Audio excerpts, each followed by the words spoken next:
ఇదిగోండి. అరే, ఏమైంది? ఎందుకు ఏడుస్తున్నారు? ఉదయం నుంచి లూజ్ మోషన్స్ అవుతుందంట. అయ్యో, దీనికంతా మీరు బాధపడకండి. ఒక వారంగా మెడికేషన్స్ లో ఉన్నారు. మీ తాగుడు అలవాటు తగ్గాలనే నేను మీ భోజనంలో మందు కలిపిమ్మన్నాను. రేపటి నుంచి నార్మల్ భోజనం వేస్తారేనా?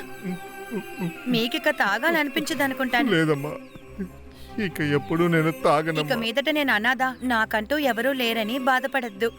ఇలా చూడండి, మేమందరం మీకు బంధువులమే. మీకేం కావాలన్నా మీరు నాతో అడగచ్చు. అలాగేనమ్మా.